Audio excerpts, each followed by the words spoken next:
pengorbanan dan perjuangannya itu disepelekan lah. Itu pun terjemah atau pemahamannya dia yang demikian. Sementara Rasulullah kan tidak bermaksud demikian. Tapi dari bab 47 ini artinya harus hati-hati apabila berbicara. Ini fikih Bukhari-nya nih ya. Karena kalau Rasulullah SAW sendiri kan sama sekali tidak ada, baik memang diniatkan, baik tidak sengaja ternyata menyakiti perasaan kaum muhajirin, kan itu Rasulullah nggak ada. Karena Rasulullah itu kalau bicara itu selalu ya, kalau bicara itu Rasulullah itu selalu apa namanya enak didengar, enak dirasa gitu. Kalau Rasulullah bicara itu mengenakan pokoknya. Nah ini berarti salah menerjemah. Tapi Imam Bukhari mengambil kesimpulan dari bab 47 ini ya mesti hati-hatilah berbicara, meskipun isi pembicaraannya baik, meskipun isi pembicaraannya benar, tapi jangan sampai menyinggung, jangan sampai menyakiti orang. Nah, tetap pelajaran dari bab ke-47 ya, meskipun apa yang kita ucapkan itu baik, apa yang kita ucapkan itu benar, tapi tetap harus hati-hati, jangan sampai menyinggung orang lain. Itulah pelajarannya dari bab 47. Nah, kenapa ini ada dalam bab ghibah? Karena ini ada kesamaan, sama-sama ucapan yang menyakiti telah gitu. Kalau ghibah sudah jelas artinya ucapan, kalau ghibah itu pasti menyakiti orang lain. Nah bab 47 ini Rasulullah memuji kaum Ansor, tapi ada yang merasa sakit hati. Nah itu yang harus hati-hati. Meskipun yang diucapkan itu hal yang baik, hal yang benar berarti, tapi tetapnya harus hati-hati kalau berbicara, jangan sampai menyakiti orang lain. Nah, kemudian bab ke-48-nya bolehnya mengungkap keburukan orang-orang yang durhaka untuk dijadikan pelajaran. Tentunya ya, keburukan orang-orang yang durhaka itulah intinya. Keburukan orang-orang yang apalagi orang-orang yang kedurhakaannya itu keterlaluan. Nah, mengapa saya katakan demikian? Orang-orang yang durhakanya keterlaluan, bahkan Allah sampai menyebut nama Fir'aun, Abu Lahab, itu di Quran itu Abu Lahab ada katanya. Karena ini ya itulahnya durhakanya keterlaluan. Kalau Fir'aun kan keterlaluannya sangat banyaknya, dosanya sangat banyak dan sangat dosa-dosa besar. Mengaku dirinya Tuhan, kemudian membantai rakyatnya, menghalangi masyarakatnya mengikuti agama Nabi Musa dan sebagainya. Ya, untuk dijadikan pelajaran, untuk dijadikan pelajaran, untuk dijadikan peringatan, tentunya ya mengungkap keburukan orang-orang yang durhaka. Ya, kemudian bab ke-49 di rangkaiannya namimah atau mengadu domba. Ya, karena orang yang melakukan namimah pasti ada gibah gitu, unsur gibah di dalamnya pasti ada. Karena namimah ini kan mengadu domba, kesana bilang bagaimana, kesana bilang apa, kemudian ke sebelah sini beda lagi. Ya pasti ada gibahnya, ada tuhmahnya, ada fitnahnya. Ya tentulah kalau Rasulullah SAW yang menetapkan namimah itu salah satu dosa besar. Mengadu domba itu ya, namimah mengadu domba itu salah satu dosa besar, di mana hal itu ditunjukkan oleh Allah ditunjukkan oleh Allah melalui cara seperti ini. Allah memperdengarkan dua orang yang mendapatkan siksa kubur. Ya, Allah memperdengarkan dua orang yang sedang mendapatkan atau sedang disiksa kubur, dan Rasulullah SAW menyebutkan salah satu dari kedua orang tersebut adalah orang yang melakukan namimah, yaitu mengadu domba. Nah, kalau mengadu domba pasti ada unsur gibah di dalamnya, sehingga antara gibah dan namimah serupa tapi tak sama, dan masih sangat erat gitulah kaitannya ya, tidak bisa lepas gibah dengan namimah ini. Nah, kemudian yang kemarin yang bab ke-50, nah betapa buruk gitunya, betapa buruknya namimah. Ya, betapa buruknya namimah. Ya, mengadu domba hanya pastilah ini, jangankan menurut Allah, menurut logika saja mengadu domba itu kan hal yang buruk. Mengadu domba itu artinya kan sengaja, berarti kan sengaja mengadu domba antara dua pihak supaya antara dua pihak ini terjadi pertikaian kah, perselisihan kah, persengketaan kah, bahkan mungkin sampai kepada apa yang dulu pernah terjadi ya di zaman jahiliyah. Entah ini karena letak geografisnya yang suhunya juga panas, jazirah Arab itu dulu di zaman jahiliyah itu orang-orangnya mudah diadu domba. Sampai hari ini juga masih tetap sampai hari ini juga masih sama. Mungkin kan letak geografisnya, tapi kan setelah dengan agama, setelah Allah menurunkan Islam di sana, setelah mereka masuk Islam kan berubah total gitu kan orang-orang sana, anggaplah.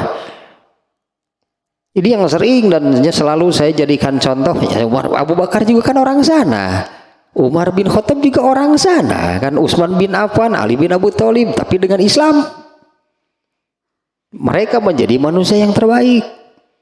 Tapi ternyata kan bukan hanya orang sana. Salman Al-Farisi orang Persia. Persia itu Iran. Ya, Persia. Salman Al-Farisi itu orang Persia. Iran itu bukan Arab. Ya, Iran bukan Arab ya. Rasnya Iran itu rasnya Arya, Jerman. Arya itu Jermannya. Bahasanya pun satu rumput jauh jeung Arab bahasa bernama, bahasanya rasnya bukan Arab, Irannya bukan kalau Irak itu Arab rasnya gitu, kalau Iran itu rasnya Arya. Artinya dulu Salman Al-Farisi bukan orang Arab, rasnya bukan Arab. Bilal Afrika. Bilal kan maha bahasa berkulit hitam Afrika. Nah, artinya di inilah betul justru dengan agama Islam inilah sebetulnya kan tidak memandang warna kulit, tidak memandang ras, tidak memandang bahasa, tidak memandang berasal dari mana. Dengan agama Islam ini warna manusia itu menjadi jelas. Yaitu warnanya yang ini nih yang sebut saya katakan warnanya menjadi jelas, bukan warna kulitnya, bukan. Warna manusia itu menjadi jelas, yaitu manusia surga. Kan dengan Islam itu menjadi demikian, manusia surga. Nah, contoh para sahabat itu kan sudah banyak dan bukan orang Arab semuanya. Ya, contoh yang barusan misalnya Salman Al-Farisi orang Persia, Imam Bukhari orang mana? Imam Bukhari kan orang Bukhara, Uzbekistan. Dulu masa-masa masih ada Uni Soviet, itu masuk ke dalam Uni Soviet. Bahasanya bahasa apa di sana? Bukan Arab. Ya bahasa Uzbekistan lah. Tapi Imam Bukhari ini yang sedang kita kaji ini kan ya syarah kitab Sahih Al-Bukhari. Ternyata Imam Bukhari itu bukan orang Arab. Nah, Imam Bukhari bisa sampai sedemikian paham, artinya ya mendalam luar biasa nih Imam Bukhari sampai sedemikian pahamnya tentang Islam, tentang Al-Quran, tentang hadis, padahal bukan orang Arab, bahasanya bukan bahasa Arab, artinya belajar pasti. Apalagi ya kalau saya baca sejarah biografinya iya gitu, kemudian khusus sejarah ini perjalanan keilmuan Imam Al-Bukhari seperti apa. Memang dulu ada pola belajarnya yang sampai menjadi sekaliber Imam Bukhari. Kurang lebih seperti ini ya, karena ini agak menyimpang ya. Imam Bukhari itu polanya dulu lah di zaman tersebut kurang lebih sama. Targetnya mungkin umur 5-6 tahun hafal Quran. 5-6 tahun itu hafal Quran. Setelah itu kemudian belajar bahasa. Beberapa bahasa dipelajari. Jadi Imam Bukhari bukan hanya menguasai bahasa daerahnya, bahasa asal Uzbekistan, bahasa Arab, bukan, beberapa bahasa dipelajari supaya untuk jadi perbandingan, supaya betul-betul memahami karakter, rasa rasa bahasa.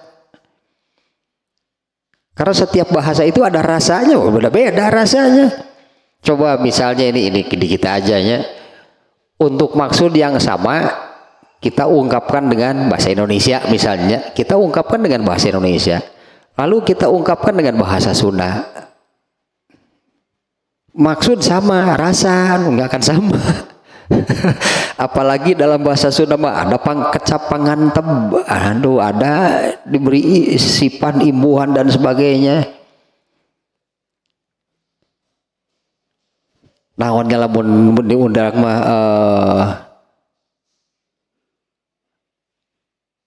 apalahnya misalnya kalau ini menutup pintu saja kan belum, tapi bahasa Indonesia belum naon udah moal aya teh raket udah naon sokara eta teh bahasa Indonesia nu kitu naon udah moal aya ini eta teh karena dengan bahasa orang. Wah, bahasa Arab itu yang paling paling unik, paling sulit, paling berat untuk dipahami bahasa Arab. Nah, dengan perbandingan demikian, nah Imam Bukhari itu menguasai bahasa dulu, setelah itu baru urusan hadis. Ya, jadilah itu Imam Al-Bukhari yang seperti ini nih ya. Nah, kita lanjutkan bab sekarang nih. Bab ke-51 ini masih boleh disebutkan ada kaitan dengan gibah. Iya, secara terpisah juga bisa gitu bab sekarang. Babu qaulillahi ta'ala wajtanibu qaulaz zur. Bab firman Allah Ta'ala. Jadi ini kutipan ayat nih yang dijadikan judulnya ya, yang dijadikan judulnya potongan ayat. Artinya Imam Bukhari mengutip ayat Al-Quran tidak lengkap gitu, karena yang diperlukan bagian ininya saja, mengutip ayat Al-Quran menjadikannya judul. Babu qaulillahi ta'ala wajtanibu qaulaz zur. Ya, bab firman Allah Ta'ala dan jauhilah perkataan dusta, jauhilah berbohong. Itulah intinya ini judulnya nih ya, bab jauhilah qaulaz zur, itu perkataan dusta. Di dalam bab ini Imam Bukhari hanya memasukkan satu hadis yang kebetulan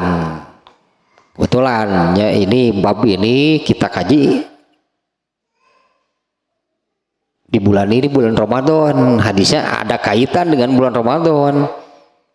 Karena kita kan mengkaji bab ini bukan khusus bulan Ramadan, ini kebetulan saja bab ini bulan Ramadan, hadisnya ada kaitan dengan bulan Ramadan ya, dengan saum, itu dengan ibadah saum. Bukan dengan bulan Ramadan, dengan ibadah saum.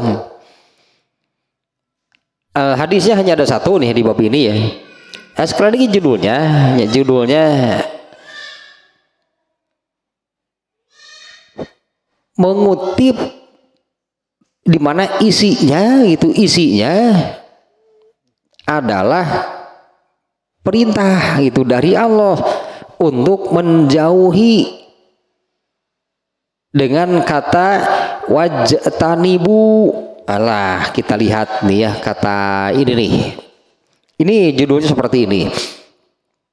Babu qaulillahi ta'ala, bab firman Allah Ta'ala atau bab Allah berfirman. Itulahnya bab Allah berfirman. Wajtanibu qaulaz zur, jauhilah ucapan dusta.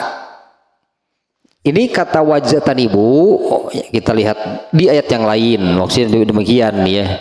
Ini jelas sebetulnya ini kata perintah wajtanibu, jauhilah apa yang diperintahkan oleh Allah supaya manusia itu menjauhi apa.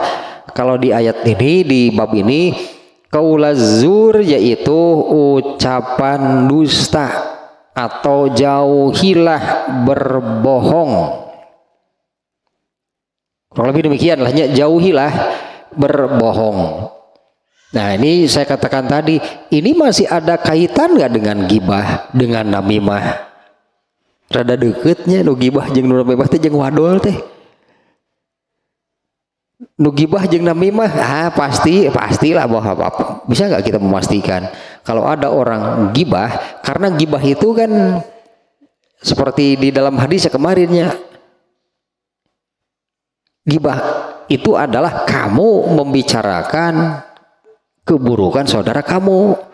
Lalu ada sahabat kan yang bertanya, Rasulullah bagaimana kalau ya memang sesuai, memang demikian.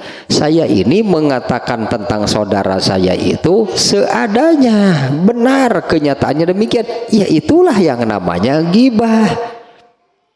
Justru kalau tidak sesuai kan itu namanya tuhmah, gitu sebutannya, tuhmah, buhtan, fitnah.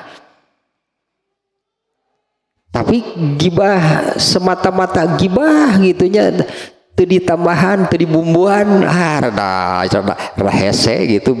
Gibah anu murni gibah ya mah. Justru kebanyakan kan ada bumbunya ditambahan, itulah. Tambahan teh bohong berarti. Karena kalau yang benar-benar gibah nama justru yang kamu membicarakan keburukan saudara kamu, dan memang benar saudara kamu itu buruk seperti itu. Sesuai kenyataan, itulah gibah. Tapi yang orang yang gibah teu ditambahan, teu dibumbuan, udah kurang sedap gitu. Tanpa bumbu kurang sedap. Makanya ini masih dekat gitunya dengan gibah, dengan apalagi kalau namimah pasti dusta.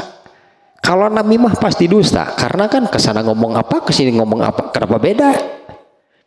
Justru orang yang namimah, orang yang mengadu domba itu kan maksudnya kan mengadu domba, tidak mungkin tidak ada kebohongan. Mustahil kalau mengadu domba tanpa kebohongan. Kesana bicara jujur, kesini bicara jujur, masa dari sesuatu yang jujur berakibat keburukan? Mustahil. Sebentar nih ayat ininya tentang ini nih, kita bandingkan kata wajtanibu. Ini ayat Al-Quran gitunya, wajtanibu. Nah, sebentar nih ya kita ini cari yang lain nih maksudnya nih, wajtanibu.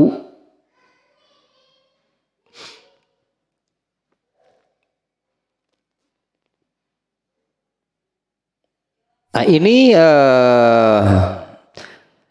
kutipan surat Al-Hajj ayat 30 nih yang dikutip oleh Imam Al-Bukhari-nya dijadikan judul bab Allah berfirman, Allah memerintah, gitu judulnya ini, bab Allah memerintah jauhilah perkataan dusta. Nah ternyata di potongan redaksi ayat itu ada di surat Al-Hajj ayat 30. Kita baca lengkapnya seperti ini nih. Terjemahnya kurang lebih demikianlahnya.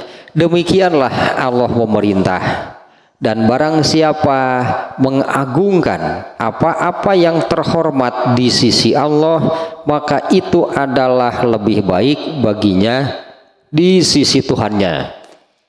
Dan telah dihalalkan bagi kamu semua binatang ternak kecuali yang diterangkan kepadamu keharamannya, maka jauhilah olehmu berhala-berhala yang kotor itu, dan jauhilah perkataan-perkataan dusta. Tak ujung di ayat ini terkait dengan pelaksanaan ibadah haji.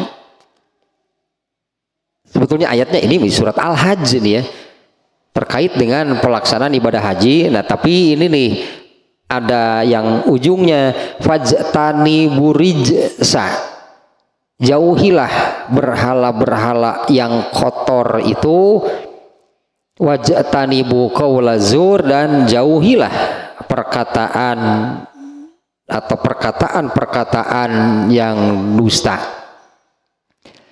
Nah kemudian kata perintah ini ya, wajtanibu itu juga ada di tentang khomer yang ini nih contohnya nih contohnya ayatnya nih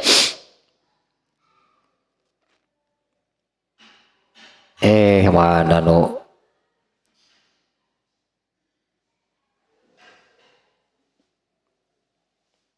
nah ini nih surat Al-Maidah ayat 90. Ya ayyuhallazina amanu innamal khamru wal maisiru wal ansabu wal azlamu rijsun min amali syaiton. Itu adalah kelakuan setan. Tadi yang disebut itu kelakuan setan. Fajtanibuhu, jauhilah setan itu. Fajtanibuhu, jauhilah setan itu. La'allakum tuflihun, agar kalian beruntung. Wahai orang-orang yang beriman, sesungguhnya khomer narkoba mungkin kalau sekarang, karena jenisnya kan jadi banyak. Bukan hanya khomer itu kan dikenalnya sebagai minuman keras. Nanti yang lain nggak dianggap lagi. Ini kan yang diharapkan minuman keras harus berupa air. So kayak ya waya tuh lah. Narkoba pokoknya yang memabukkan, semua yang memabukkan. Wal maisir, kemudian judi, wal ansobu, berkorban untuk berhala, wal azlamu, mengundi nasib, rijsun min amali syaiton, itu adalah kotor, termasuk dari kelakuan setan. Fajtanibuhu, tadi kata-kata maka jauhilah. Padahal yang disebutkan khomer, maisir, ansob, azlam, itu kan yang disebut beberapa. Tapi di sini kata yang digunakan, kata ganti yang digunakan, jauhilah dia, bukan jauhilah semuanya. Yang disebutkan khomer tadinya maisir, ansob, azlam. Ini kotor gitu semuanya. Ini kelakuan setan. Fajtanibuhu, maka jauhilah setan, bukan jauhilah semuanya, tapi fajtanibuhu, hu-nya itu jauhilah dia. Jauhilah dia, yaitu jauhilah setan, karena setan mah kelakuan teh siga kieu. Kalau berteman dengan setan pasti kelakuannya sama. Kalau mengikuti setan pasti kelakuannya akan sama. Maka di sini perintahnya jauhilah setan. Artinya kan dari kata perintah ini fajtanibuhu wajib, berartinya melaksanakan perintah Allah itu wajib. Berkawan disebutnya di hadis lainnya, di ayat yang lain ada yang Allah menyebutnya berkawan dengan setan itu haram. Berarti ini perintahnya, setan itu justru wajib dijauhi. Nah maksud saya dengan ke ayat-ayat tadi, bab sekarang ini babu qaulillahi ta'ala wajtanibu qaulazur, sama di sini menggunakan kata wajtanibu, artinya jauhilah perkataan dusta. Kata yang dipakai oleh Allah itu sama dengan fajtanibuhu, jauhilah setan, jauhilah perkataan dusta. Ini perintah menjauhi setan, perintah menjauhi perkataan dusta. Ini menggunakan kata yang sama. Artinya menjauhi setan itu kan wajib, berdekat-dekat, berkawan dengan setan itu kan haram. Nah ini juga sama, menjauhi perkataan dusta itu wajib, berdusta itu haram. Berarti kadeknya berdusta bukan makruh. Berdusta makruh atuh berenang nah bae atuh haram ieu ngawadul sararea. Da Allah ge apaleun jelema mah tukang ngawadul metak dicarek oge mun teu geus moal tak katahan. Kenapa saya katakan demikian? Bahkan itu terjadi di hadapan Allah nanti pada hari kiamat. Jelema ngawadul keneh cek Allah ge dah memang dasar jelema tilunya keneh gitu kang wadul maneh mah. Nah ini kalau oleh Allah tidak dibuat seperti ini ya terus tadi geus moal katahan jelema teh nu ngawadul mah nu ngawadul nu ngabohong teh.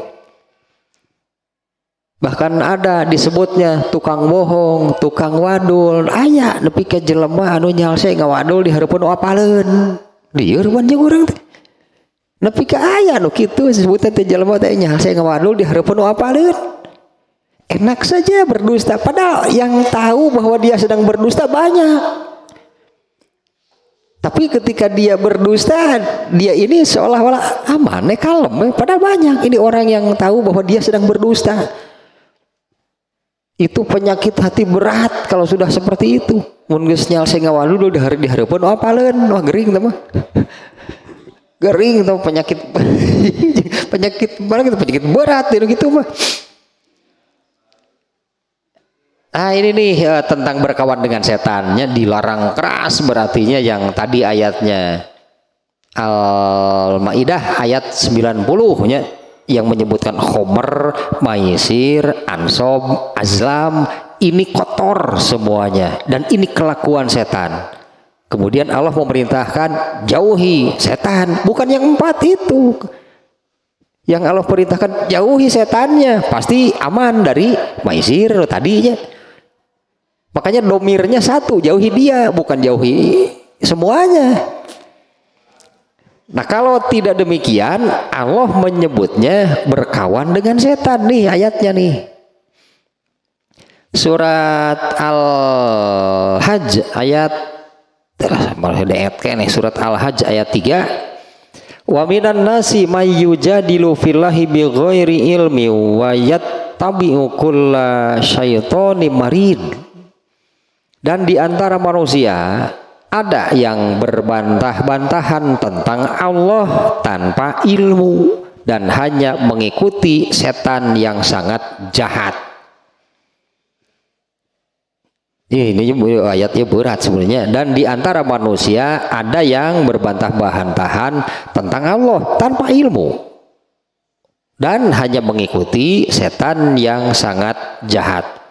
Nah tentang setan di ayat 4-nya tentang setan telah ditetapkan kutiba alaihi telah ditetapkan bagi setan annahu man tawallahu fa innahu yudilluhu wa yahdihi ila azabis sa'ir.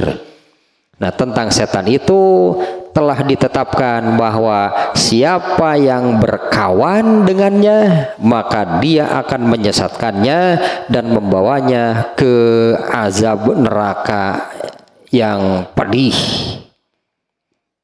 Makanya di ayat yang tadi di ayat 90-nya 90 Al-Maidah fajtanibu jauhi setan itu yang tidak menjauhi setan. Nah ini Allah menyebutnya, Allah telah menetapkan untuk setan bahwa siapapun yang berkawan dengannya maka dia akan menyesatkannya, setan akan menyesatkannya dan membawanya kepada azab neraka yang membakar gitu. Azab sa'irnya kepada azab neraka yang membakar.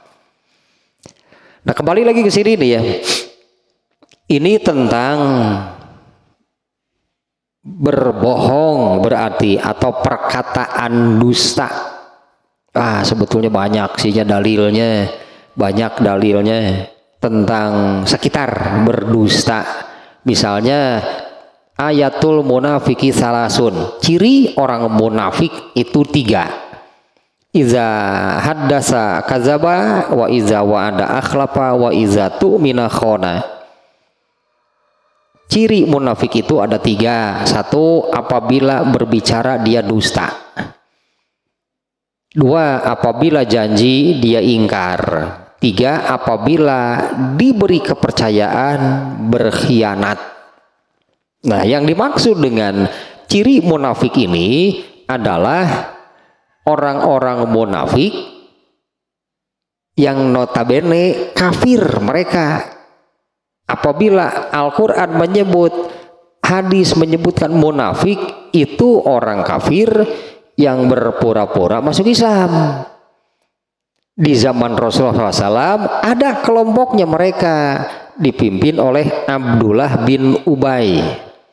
Abdullah bin Ubay ini pemimpin kaum munafik. Jumlah mereka sedikit, mau berhadapan, melawan, berperang dengan Rasulullah dan para sahabat, mereka merasa tidak kuat karena jumlah sedikit. Maka mereka berpura-pura masuk Islam dengan maksud merusak dan menghancurkan Islam dari dalam. Jadi mereka sehari-harinya bersama Rasulullah dan bersama para sahabat. Artinya mereka ini seolah-olah masuk ke dalam Islam, tapi hanya untuk merusak. Nah, ciri khas mereka adalah yang 3 tadi Rasulullah menyebutkan. Apabila berkata dusta, apabila janji ingkar, apabila diberi kepercayaan khianat. Nah, para sahabat tidak ada yang berani melakukan salah satu dari yang 3 ini. Artinya para sahabat tidak ada yang berdusta, para sahabat tidak ada yang ingkar janji, para sahabat tidak ada yang berkhianat. Karena ini ketiga-tiganya ada ayatnya. Berdusta berarti melanggar ayat Al-Quran. Ingkar janji berarti melanggar ayat Al-Quran. Demikian juga dengan berkhianat. Ini melanggar ayat Al-Quran. Ya kalau kalau berdusta mah iya ayatnya. Inilah ayatnya, ya, berdusta itu dosa dan dosa besar. Jangan dikira berdusta dosa kecil. Matakna tadi dikitukeun mah semua katahan jelema teh ngawadul teh. Cek urang Sunda teh mah geus watek. Geus watekna kitu jelema teh mun sagilak-sagilak we kana ngawadul teh geus harampang deui, da bakal kitu jelema mah. Tanpa agamanya, tanpa agama manusia akan demikian, sangat mudah berdusta, sangat mudah untuk berbohong. Nah kemudian ya oleh Allah diluruskan itu masalahnya seperti ini. Ternyata berdusta itu bukan masalah enteng, berdusta itu dosa besar. Nabi Ibrahim pernah kecilaka karena berdusta, bukan kecilaka. Nabi Ibrahim itu ketika diminta pertolongan oleh orang-orang, oleh manusia nanti di akhirat, tolonglah kami, itulahnya, berilah kami pertolongan, berilah kami syafaat. Nabi Ibrahim kan meminta maaf itu, memohon maaf kepada yang mencari syafaat, mencari pertolongan. Mohon maaf, aku tidak bisa menolong kalian karena aku malu untuk datang kepada Allah minta izinnya saja aku sudah tidak sanggup, malu. Karena aku dulu pernah berdusta. Nabi Ibrahim lebih kayak gitu, temukan dari nggak bohong teh kumaha gitu, berdusta. Nah kalau para sahabat justru as-sahabatu kulluhum udul, sahabat itu semuanya jujur. Para sahabat tidak pernah ada yang berdusta. Ya, para sahabat tidak pernah ada yang berbohong. Karena Rasulullah sudah menyebutkan berbohong itu adalah ciri khas munafik. Nah, para sahabat takut kalau mereka berdosa terus ketahuan, nanti orang-orang akan orang-orang akan mengecap, menilai bahwa dia munafik karena ketahuan berdusta. Nah, lanjut ke sini nih. Hadisnya dulu nih. An Abi Hurairah ani Nabi sallallahu alaihi wasallam, man lam yada qaula zuri wal amala bihi wal jahla falaisa lillahi hajatun an yada ta'amahu wa syarabahu. Kita terjemah dulu sih ya. Mending kita terjemah dulu nih. Dari Abu Hurairah, semoga Allah meridhoinya, dari Nabi Sallallahu Alaihi Wasallam, beliau bersabda, barang siapa, ini terkait dengan ibadah saum sih, makanya saya katakan tadinya, kebetulan saja ini nih babnya sekarang di bulan Ramadan, kita sedang saum nih. Barang siapa tidak meninggalkan berbohong dan mengamalkannya, barang siapa tidak meninggalkan ucapan dustanya, berbohongnya, qaula zur tanya, kata Ar-Raghib Al-Asfahani ini, az-zur itu al-kizbu, berdusta, bohong. Barang siapa tidak meninggalkan perkataan bohong dan mengamalkannya, wal jahla, dan juga tidak meninggalkan kebodohan. Bodoh teh nu kumaha atuh? Nu bodoh teh nu kumaha? Nu bodoh teh nu tara ngaji. Nya kitu, aduh hese nerangkeun lagi panjang atuh. Nu bodoh mana? Nu tara ngaji, nu bodoh mah. Ada panjang nerangkeun lagi, tapi gitulah kesimpulan mah. Wa man lam yada qaula zuri wal amala bihi wal jahla, barang siapa tidak meninggalkan perkataan dusta, tidak meninggalkan mengamalkannya, wal jahla, dan tidak meninggalkan kebodohan. Bodoh di sini bodoh sebagai penyakit hati. Ya, bodoh sebagai penyakit hati. Sementara kan yang namanya penyakit hati mau yang manapun, mau bodoh ke, mau kufur ke, mau ria ke, mau takabur, bodoh. Penyakit hatinya mau bodoh ke. Sekali lagi nih, ini wal jahla di sini yang dimaksud bodoh di sini, ini penyakit hati ini. Dan penyakit hati itu mau yang manapun, mau bodoh ke, mau kufur, mau ria, mau takabur, mau hasud. Yang namanya penyakit hati, selama ada penyakit hati berarti adanya kan di dalam hati. Selama ada di dalam hati, selama itu dosa berarti. Makanya wajib bersihkan penyakit hati. Selama ada di dalam hati, maka selama itu dosa. Kufur itu penyakit hati paling berat. Pantas Allah menetapkan orang-orang kafir, artinya penyakit hatinya itu adalah kufur. Di dalam hatinya itu ada kufur, sampai mati kafir, sampai mati dia berdosa dengan dosa yang tidak terampuni. Pantaslah kalau mereka abadi. Dosa yang mana? Dosa kufur, dosa yang ada, dosa kekufuran yang ada di dalam hatinya. Eta mau yang menyebabkan mereka masuk neraka dan abadi. Agak melebar lah sedikitnya. Kan ada iya mang kayak gini bisa disambung dari Abu Thalib itu kafir ya. Abu Thalib ya, pamannya Rasulullah kafir. Dimana Abu Thalib ini yang mengasuh, membimbing, melindungi setelah Rasulullah itu kan lahir yatim. Rasulullah itu kan lahir bapaknya sudah meninggal, diurus oleh ibunya. Tidak lama ibunya meninggal, diurus oleh kakeknya. Tidak lama diurus kakeknya, ya kakeknya meninggal, diurus oleh Abu Thalib, pamannya. Nah, Abu Thalib mengurus Nabi sampai menikah, sampai menjadi Nabi, bahkan menjadi pelindung Nabi. Setelah menjadi Nabi, Abu Thalib ini pelindung Nabi. Setelah Abu Thalib meninggal, nah kelakuan orang kafir mengintimidasi, menyakiti, menyiksa orang-orang Islam itu semakin menjadi-jadi. Akhirnya Allah memerintahkan sudah hijrah saja, nggak akan benar di Mekah. Nah Abu Thalib ini yang menjadi pelindung, tapi dia kafir. Yang dilakukannya adalah kebaikan lah gitunya, kebaikan terhadap Rasulullah, yang mengasuh, melindungi, menjamin keamanan Nabi. Tapi dia kafir. Rasulullah menyebutkan Abu Thalib itu masuk neraka dan abadi karena kufur. Tapi kalau dari apa yang diamalkannya banyak kebaikan, maka Abu Thalib itu di nerakanya dengan siksaan yang paling ringan, tapi abadi. Abadinya itu karena apanya? Karena kufurnya, padahal kebaikan Abu Thalib banyak.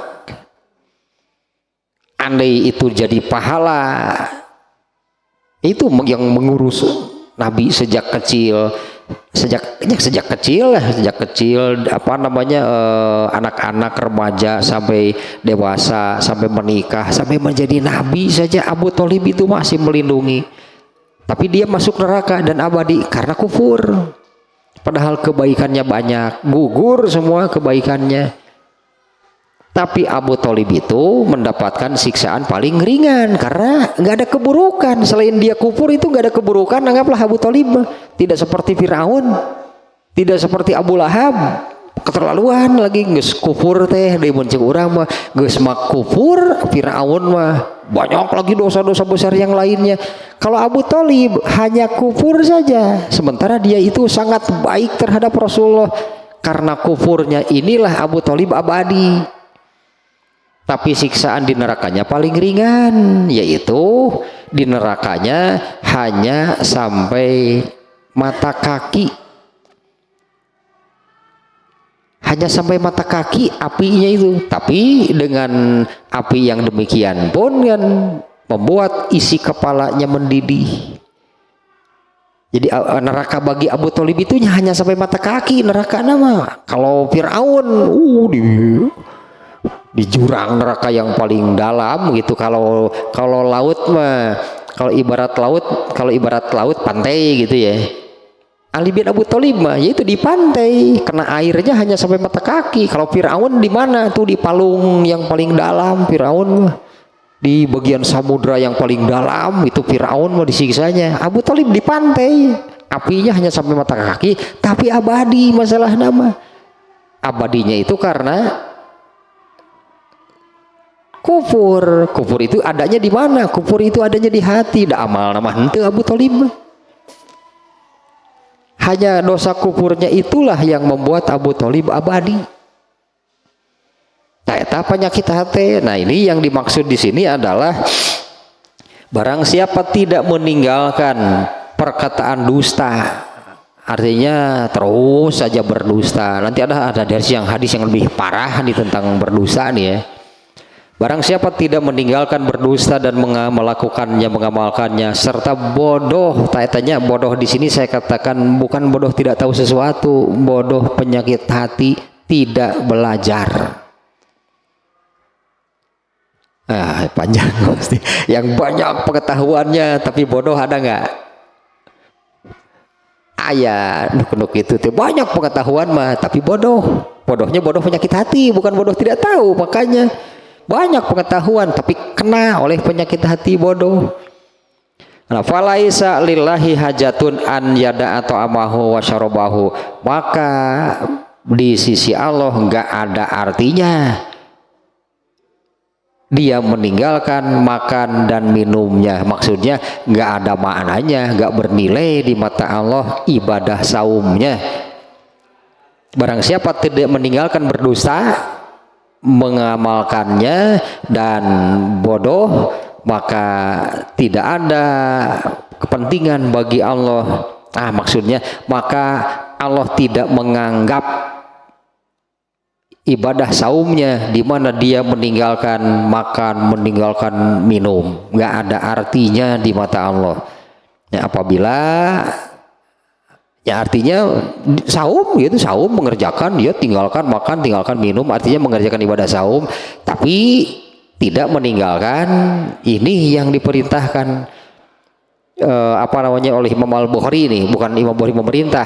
Ini yang diperintahkan oleh Allahnya di dalam surat Al-Hajj ini. Nah, oleh Imam Al-Bukhari dibuat babnya di sini, yaitu apa namanya Allah memerintahkan untuk menjauhi perkataan dusta, menjauhi kebohongan, berbohong. Nah, hadis ini menyebutkan demikian, barang siapa tidak meninggalkan berbohong, apa namanya dan melakukannya, serta barang siapa tidak meninggalkan kebodohan, maka tidak bernilai sama sekali tidak makan dan tidak minumnya di hadapan Allah.